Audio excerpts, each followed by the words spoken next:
Momento de análisis político ahora. Vamos a hablar sobre, bueno, cómo se puede analizar de alguna forma la reforma de la seguridad social, que de alguna forma también ya, cómo fueron ocurriendo la reforma en 1996, por ejemplo. Bueno, tenemos a Óscar Botinelli, como siempre, el director y presidente de Factum, y tenemos que tener en cuenta que a un cuarto de siglo de la última reforma de la seguridad social, el gobierno está impulsando una nueva y profunda. ¿Qué se puede decir, Óscar, desde el punto de vista del nivel político de esta reforma? ¿Cómo andás? Bienvenido. ¿Qué tal? Bueno, una cosa es la reforma en sí, la discusión técnica o política sobre el contenido de la reforma. Otra es el manejo político. Primero, ¿por qué la reforma? Bueno, el Banco de Previsión Social, según declaraciones de su presidente, tiene un déficit del año de 600 millones de dólares, contando no solo las contribuciones obrero-patronales, sino también todos los impuestos afectados para financiar el BPS, es decir, va más allá de estos impuestos. La caja profesional está en una situación muy complicada, el servicio de pasividades de retiros militares tiene un desfinanciamiento alto. Bueno, mal que mal, hay algún problema con la caja bancaria, con la caja notarial, con el servicio policial o perspectivas de que pueda haber problemas. Es decir, todo el sistema de seguridad social está con la idea que requiere una reforma, que las reformas, bueno, se tienen que hacer razonablemente cada 25 o 30 años. No es un tema que se pueda estar cambiando todos los años. Entonces, antes de analizar, que quedaría para otro momento, esta discusión, conviene ver el periodo anterior, la de hace un cuarto siglo.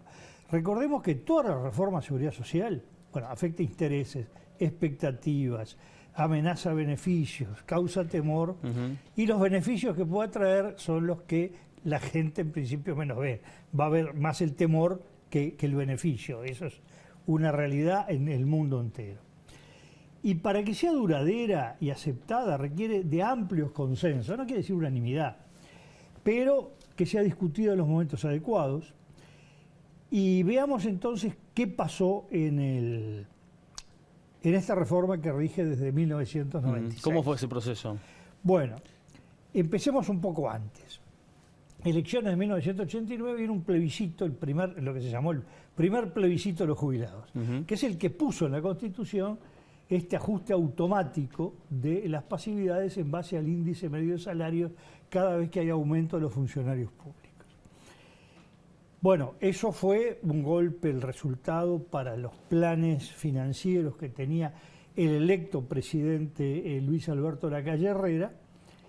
Ya estaba el peso que tenían los jubilados y empieza un proceso de planificar y buscar consenso por la reforma que tuvo muchos cortocircuitos, muchas desinteligencias. Incluso el gobierno llegó a poner reformas importantes del sistema de jubilaciones y pensiones en la rendición de cuentas, lo cual disparó el segundo plebiscito de los jubilados, que se vota en el 94, que prohíbe hacer cualquier retoque a la seguridad social o establecer cualquier modificación en leyes presupuestales.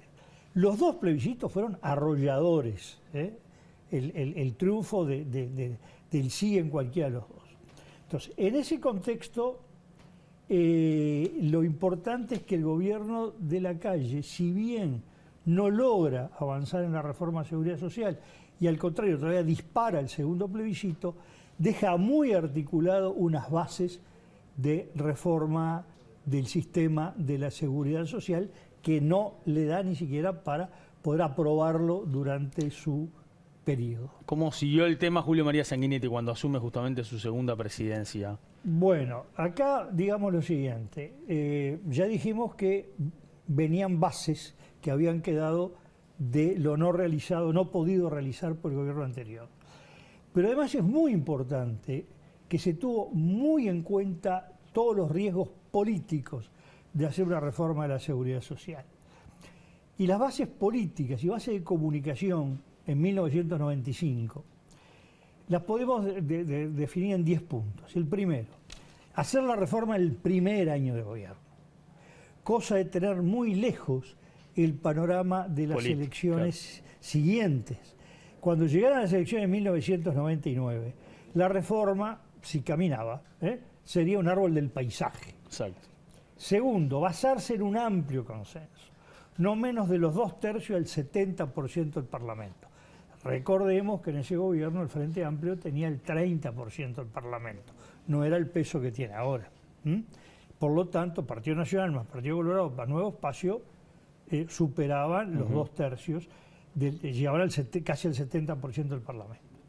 Tercero, que la reforma no comprendía ni a los jubilados, ni a los pensionistas, ni a las otras cajas o servicios por fuera del BPS.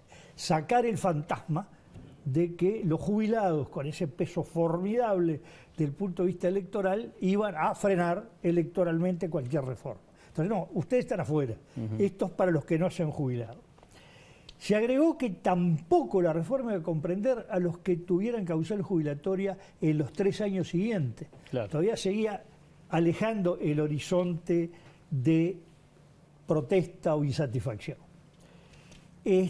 Luego, no era un régimen único de ahorro previsional, que es lo que la reforma, por ejemplo, que se ha hecho en Chile, que se impulsaba en Argentina, sino un régimen mixto, una base en lo que se llama sistema de reparto. Sistema de reparto es cuando toda la gente aporta, sea de su salario, sea por impuestos, y eso se distribuye en los que en ese momento están jubilados.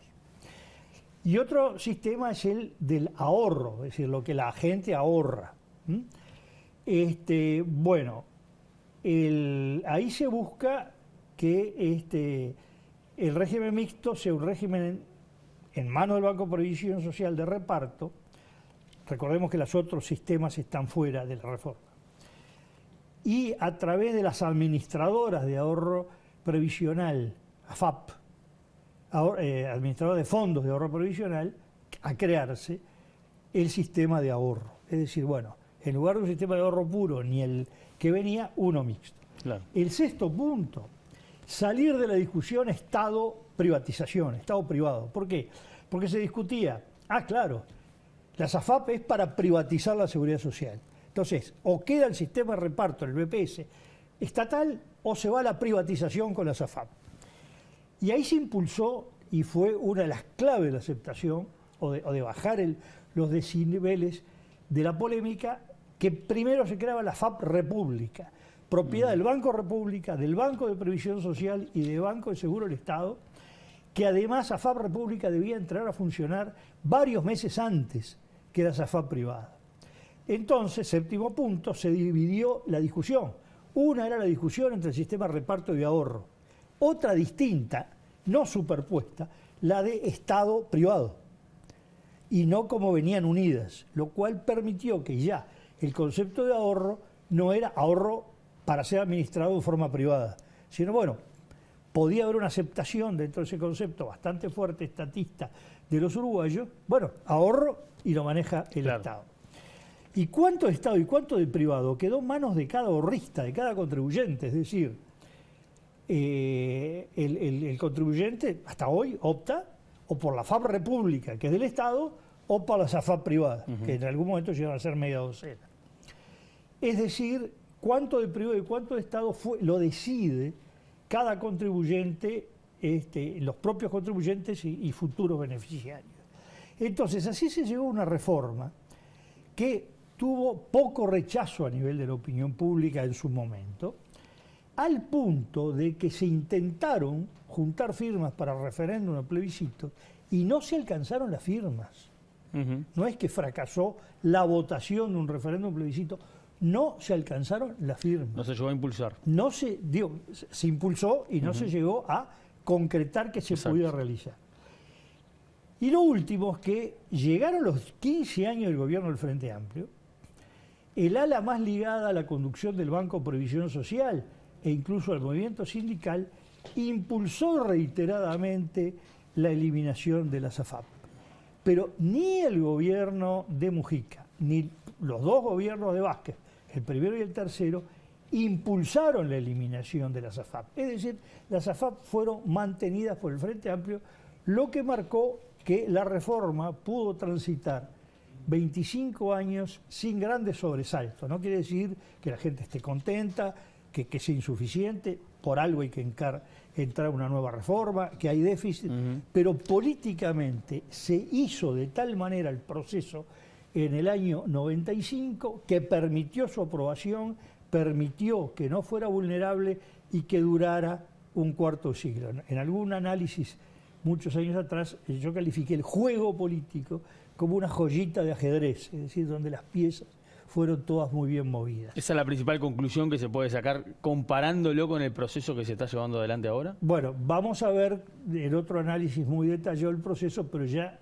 comienza que no es en el primer año, sino, y con unas bases ya establecidas, claro, sino empezar a discutir las bases cuando empezó a jugarse el tiempo complementario, el segundo tiempo. Ya estamos más cerca de las próximas elecciones de las pasadas. Y recién ahí va a venir la reforma. Es decir, va a ser una reforma cuya discusión se va a hacer en medio de una campaña electoral. Y eso ya, el arranque complica toda la discusión de esta reforma tan fuerte y tan importante. Gracias, Óscar, por estos minutos. Vamos a hacer una nueva pausa y ya venimos en instante. Vamos a hablar de fútbol y básquetbol también en esta edición Mediodía.